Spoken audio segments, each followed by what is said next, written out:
प्रदेश अध्यक्ष और हुसैनाबाद से संजय प्रसाद सिंह यादव देखिए निकले हैं, क्या कहेंगे?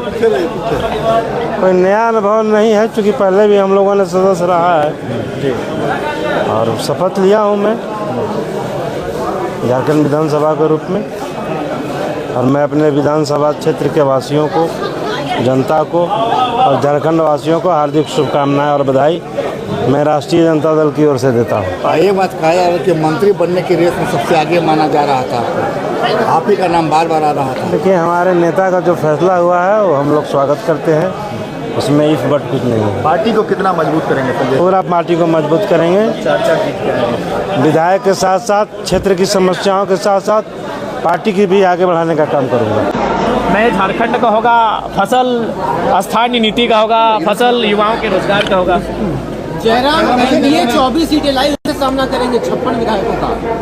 देखिए, मेरा मानना है कि एक रहें चाहे 100 रहें, आपकी संख्या मायने नहीं रखती है, आपके विचार मायने रखते हैं। तो जब मैं अपने तर्कों को यहाँ प्रस्तुत करूँगा, वो तर्क तमाम आपके चैनल के माध्यम से पूरे राज्यवासी देखेंगे, तो उनवे तय करेंगे कि जयराम महतो अकेला अपने जो बातों को रख रहा है वो 56 पे भारी पड़ रहा है या फिर 56 उन पे भारी पड़ रहे हैं, वो राज्यवासी तय करेंगे।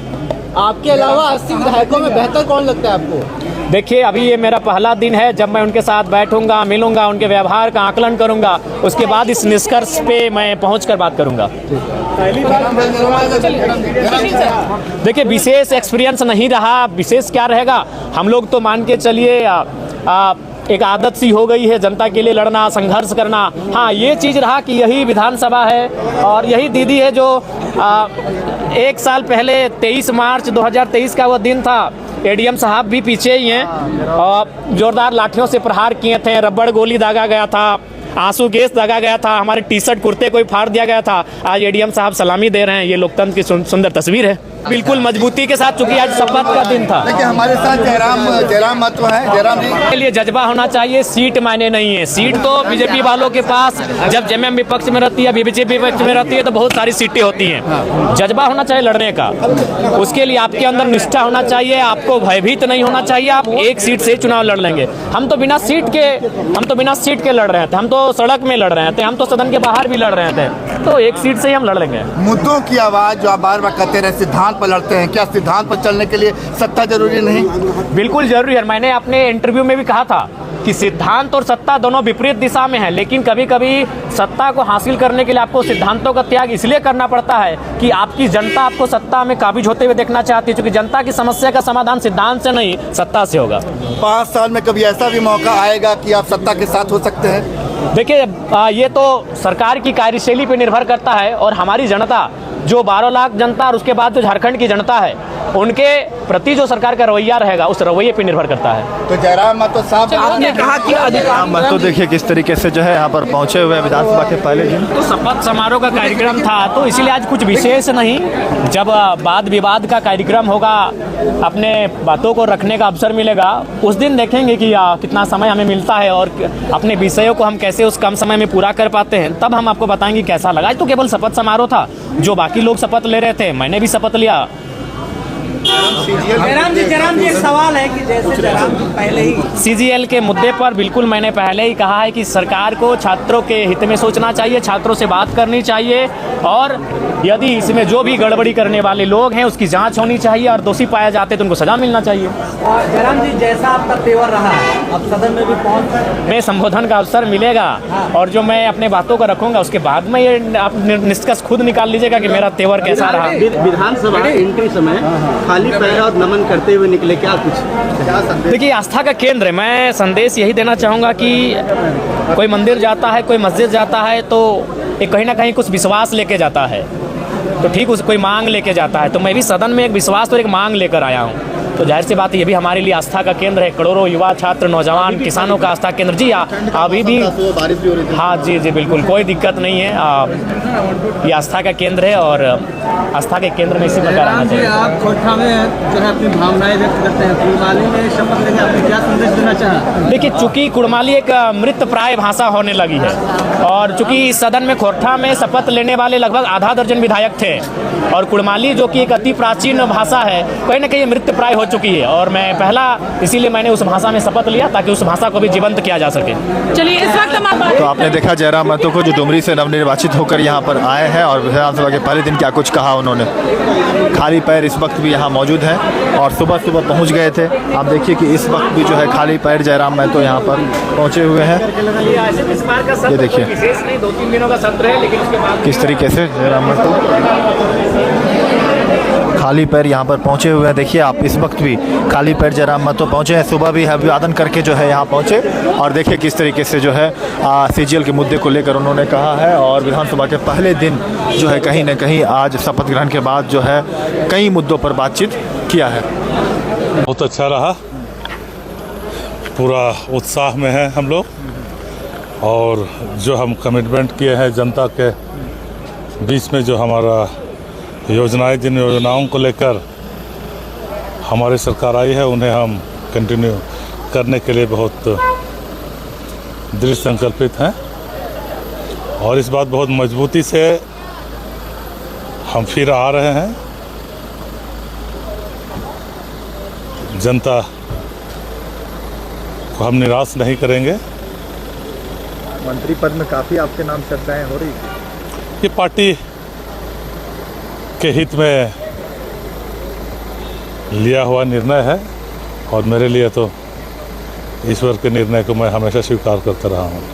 कुछ ठीक ठाक चल रहा है, सब बहुत कुछ ठीक ठाक है, खुश हैं आप लोगों निर्णय से? एकदम। मैं कहा ना, कैसे पार्टी जो निर्णय ली है पार्टी हित में और राजहित में, और मैं तो ईश्वर पर भी भरोसा करता हूँ। ईश्वर ने भी जो मेरे लिए निर्णय लिए हैं, जो जिम्मेवारी दी है, वो भी मेरे लिए स्वीकार्य है। कैसे नेतृत्व में आगे काम करेंगे आप लोग? निश्चित तौर से संगठन को और सरकार को, दोनों के लिए हम लोग बढ़ चढ़कर काम करेंगे। जनता के क्या कहेंगे कोलेबिरा के क्षेत्र की जनता को? कोलेबिरा की जनता को मैं बहुत बहुत धन्यवाद देता हूं कि कोलेबिरा विधानसभा में यह ऐतिहासिक जीत रही है और जो भरोसा और जो उत्साह मैंने जनता में देखा है उन्हें निराश नहीं करूंगा। चाहे नीतिगत चीज़ें हों, चाहे सुविधाओं की बातें हों, चाहे विकास की बातें हों, सभी मुद्दों पर मैं मुखरता से खड़ा रहूँगा। तो मंत्री चमरा लिंडा देखिए निकले हैं। दादा पहला दिन था, कैसा अनुभव आज का? प्रचंड रहा, बहुत अच्छा रहा। शपथ ग्रहण रहा, बहुत अच्छा रहा, शानदार रहा। सभी विधायकों ने शपथ ग्रहण किया, अपने लाइफ का नया शुरुआत किया, अपनी जिम्मेदारी को लिया। नहीं, जिम्मेदारी के साथ आप लोग सत्ता के बीच में जाएंगे इस बार? हाँ, बिल्कुल बिल्कुल। तो अनूप सिंह को आप तस्वीरों में देख रहे हैं, यहाँ जीते हैं इस बार। बेरमो की जनता ने फिर से एक बार अनूप सिंह को मौका दिया है और आज विधानसभा के पहले दिन पहुँचे हैं। दादा आज फिर से सरकार में वापसी के बाद पहले दिन आज जनता को आभार, जनता को धन्यवाद कि वो विश्वास दिखाए, तभी तो हम यहाँ पे पहुँच पाए। इस बार के क्या कुछ आप लोग जो बहुत काम बाकी है, बहुत काम बाकी है, बहुत काम करना है। 5 साल एकदम जुनून के साथ धरातल पर काम करना है, तब जाकर हम जनता का वापस विश्वास जीत पाएंगे। कैसा अनुभव रहा? शपथ ग्रहण समारोह था, उसमें हमने नागपुरी में अपना शपथ ग्रहण किया। भारत के संविधान के प्रति जो निष्ठा रखना है उस संदर्भ में था और काफ़ी अनुभूति मिली है। बहुत सीनियर लोग भी हैं और कोई 2 टर्म, कोई 3 टर्म, कोई 7 टर्म के लिए विधायक हैं। तो हम लोग का कोशिश रहेगा कि सबसे मिलजुल कर हम लोग चलें और सदन चले। 40 साल के किला को ध्वस्त करके पहुँचे हैं विधान, तो उसी तरह काम करेंगे। जितना वो लोग टाइम लिया है उतना टाइम हम लोग भी लेंगे, मतलब जनता देंगे। पूरा सीना दिखा दीजिए। 56 इंच का सीना को तोड़ के 56 सीट ले आए महागठबंधन ने। इसलिए झारखंड की जनता को मैं तहे दिल से आभार व्यक्त करता हूँ और धन्यवाद देता हूँ। सुरेश बैठा लगता है लंबा लकीर खींचेगा। जनता ने जब मौका दिया है तो निश्चित रूप से माता जी का आशीर्वाद है, लंबा लकीर खींचेंगे। जो है तत्परता से काम हो, लोगों को इसका फायदा। शायद माननीय मुख्यमंत्री जी मजबूत कंधा समझ के दिए हैं और वो जवाबदेही हम लिए हैं। हम निश्चित तौर पर यह विश्वास राज्य की जनता को देंगे, दिलाना चाहेंगे कि हर हाल में जो दायित्व हमको मिला है उसके अनुरूप हम राज्य की जनता के लिए खड़ा रहेंगे। गोमिया एक खनन क्षेत्र है और छोटे छोटे कारखाने भी वहाँ पर हैं, लेकिन गोमिया में पहले आपको बता देते हैं कि खनन क्षेत्र नहीं हो, जंगल, नदी नाला, पहाड़ पर्वत से घिरा हुआ क्षेत्र है। कोई खनन का क्षेत्र है, ना ही कोई उद्योग है। एक उद्योग मात्र है, वो IL का है, दूसरा उद्योग सरकार का है TVNL, तीसरा कोई उद्योग वहाँ नहीं है। उद्योग देना चाहेंगे मंत्री जी आप? पिछड़ा विभाग के ये रहे हैं, अध्यक्ष रहे हैं सर, इस बार 27% आरक्षण मिलेगा कि नहीं होगा? आपकी जानकारी के लिए मैं बता दूं कि पिछली सरकार में हमारी सरकार 27% का आरक्षण तय करके हाउस से पारित करके महामहिम राज्यपाल के यहाँ भेजे थे और वहाँ से भी महामहिम के द्वारा गृह मंत्रालय केंद्र सरकार के पास भेजा गया है महामहिम राष्ट्रपति के अनुमोदन के लिए, और गृह मंत्रालय उसको आज तक महामहिम राष्ट्रपति के महोदया के यहाँ नहीं भेजा है। तो एक चिंता का विषय है। 27% का आरक्षण हमारे OBC के लिए तय करके भेजा है हमारी सरकार ने, और हम अनुरोध करेंगे आपके माध्यम से भी और आपसे भी कहेंगे कि भारतीय जनता पार्टी के लोग को पूछें कि भाई गृह मंत्रालय के पास 27% का आरक्षण लंबित है OBC के लिए, वो आरक्षण कब लागू होगा उसके। इस बार प्रयास किया जाएगा? प्रयास हमको नहीं करना है मैम, झारखंड सरकार प्रयास करके भेज चुकी है। ये अब केंद्रीय गृह मंत्रालय के पास वो मामला लटका हुआ, केवल अनुमोदन के लिए महामहिम राष्ट्रपति के यहाँ उनको भेजना है गृह मंत्रालय को। तत्पश्चात राज्य में 77% और OBC को 27% का आरक्षण मिलने लगेगा। ये माननीय गृह मंत्री और यहाँ के लोगों से, उनको भारतीय जनता पार्टी के लोगों से एक बार पूछा जाए कि भाई आखिर कब लागू होगा। पहले तो मैं इस पावन धरती पे मन करते हुए प्रवेश किया। नई चीज सीखने को मिलेंगे। शुभ दिन के दिन आज ये सब बातें नहीं कीजिए, सबसे ज़्यादा आज बहुत खुशी के दिन है। आज शुभ दिन है और शुभ बातें कीजिए। चलिए बहुत बहुत धन्यवाद। तो अब देखा आपने रागिनी की विधायक झरिया से जिन्होंने पूर्णिमा सिंह को जो है हराया है, और अब देखिए रामगढ़ से जीतकर ममता देवी पहुंची है। ममता जी क्या कहेंगे, क्या कुछ कहेंगे ममता जी? बहुत अच्छा लग रहा है। आज इस निर्णायक मंदिर में, विधानसभा परिसर एक मंदिर है और इस मंदिर को हम लोग पूजते हैं और आज पहला दिन है हम लोगों का शपथ ग्रहण का। मैं सभी को शुभकामनाएं आज के दिन में देना चाहूँगी। जनता ने पुनः आपको एक बार मौका दिया है, क्या कुछ काम संकल्प लेके आ जाए हैं विधानसभा? देखिए संकल्प कई सारे हैं, बस क्षेत्र का विकास करना है, राज्य का विकास करना है और गठबंधन की सरकार है। और जिस तरह से पूर्व में भी सरकार ने भारी बहुमत के साथ चुनाव जीता और इस बार पुनः प्रचंड बहुमत के साथ सरकार फिर से आई है और सरकार ने काम किया है तभी आई। पिछले बार राज्य के युवा नाराज चल रहे थे, कैसे आप लोग आवाज बनेंगे? बिल्कुल आवाज बनेंगे, अब सभी के लिए आवाज बनेंगे। थोड़ा मंदिर को प्रणाम करने दीजिए, आप लोग साइड होइए। ममता जी बहुत बहुत के लिए आपका हो गया। चलिए आज अनुभव लेने के लिए आए हुए हैं। शपथ ग्रहण है, शपथ ग्रहण के बाद देखना है कि सरकार जो बनी है, सरकार अपने वायदों को पूरा कर पाती है या नहीं कर पाती है। सरकार अगर वायदों को पूरा नहीं कर पाएगी तो हम लोग उसको घेरेंगे। सरकार तो करिए, आप लोग विपक्ष का नेता भी नहीं चुन पा रहे हैं।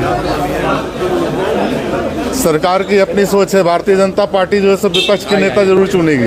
परिवार के साथ आए हैं जी। देखिए सिमरिया के विधायक उज्जवल दास जो है पहुंचे हैं, भाजपा की ओर से जीत मिली है और हाथ जोड़कर जो है प्रणाम करते हुए यहाँ पे देखिए शीश नवाते हुए उज्जवल दास पहुंचे हैं विधानसभा।